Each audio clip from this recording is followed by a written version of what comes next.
and land to break that siege and open up a humanitarian corridor. Could I ask you, did you said you had no contact at all with any of your other colleagues from the boat when you were detained? Is that what you said? No, that's not what I said. I was just mainly speaking. I don't really know what's going on because you don't know what's going on with the others. Are you worried about? I wasn't able to say goodbye. Are you worried about the others, that they might be detained for any length of time? Yeah, I'm very worried about them. We heard many different messages pointing towards that they would not make it easy. And there were troubles with being able to see lawyers. So I'm very much calling for their immediate release and calling for everyone who can to mobilize to their governments and other ways to demand their immediate release. And of course to demand not only humanitarian aid being let into Gaza, but also a ceasefire, but most importantly an end to the occupation and an end to the systemic oppression and violence that Palestinians are facing on an everyday basis.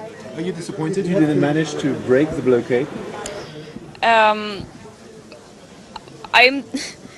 I don't know if disappointed is the right word. This is a continued violation of international law and war crimes that Israel are systematically committing against Palestinians by not letting aid come in, by starving people and mass slaughtering in every possible way during a live-streamed, full-blown genocide that the world is watching. How do you feel about the European governments and their position and what they're doing and not doing? Yeah, both in our case, their silence was complicity with Israel's illegal actions, but most importantly, their complicity in the genocide that's going on now by sending aid, by sending military and financial support to Israel. They are also part of the killings of Palestinians. There's a conference coming up at the UN. France is thinking of recognizing the state of Palestine. Yeah. How do you feel about that? It's the very, very bare minimum. Of course, welcome, but we need so much more than that. When there's even a risk of genocide happening, we have a duty to prevent that from happening. And right now we are so far gone beyond that stage. It is.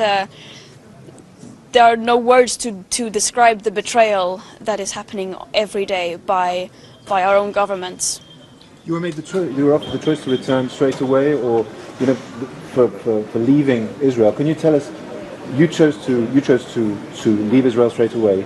We've been told that people were forced to sign papers in which they recognized that they'd entered the country illegally. Did that happen for you? I did not recognize that I entered the country illegally.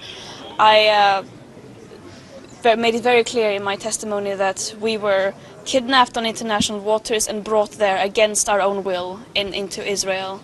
What did Israeli authorities say to you? What did Israeli authorities say were the reasons for your detention and arrest?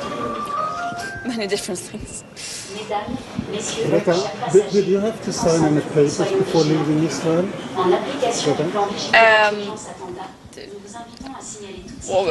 Well, depends on what you're referring to.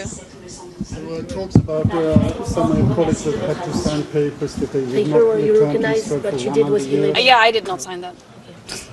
Why would I? What do you think you achieved from your mission? This was a mission of trying to, once again, the Freedom Flotilla Coalition has been continuously sending boats aiming to break the siege and open up a humanitarian corridor since 2008.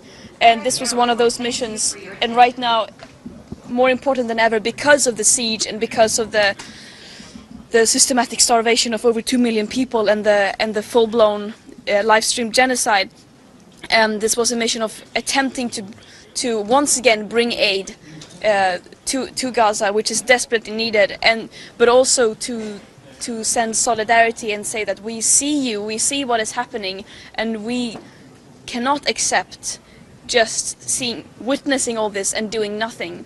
That can never be an option. I'm terrified at seeing how this extremely deadly passivity and silence is all over the world, leading to so many deaths.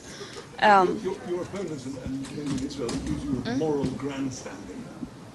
Can you elaborate? That you're doing this for the The cameras. Diverse. Well, This is Swedish.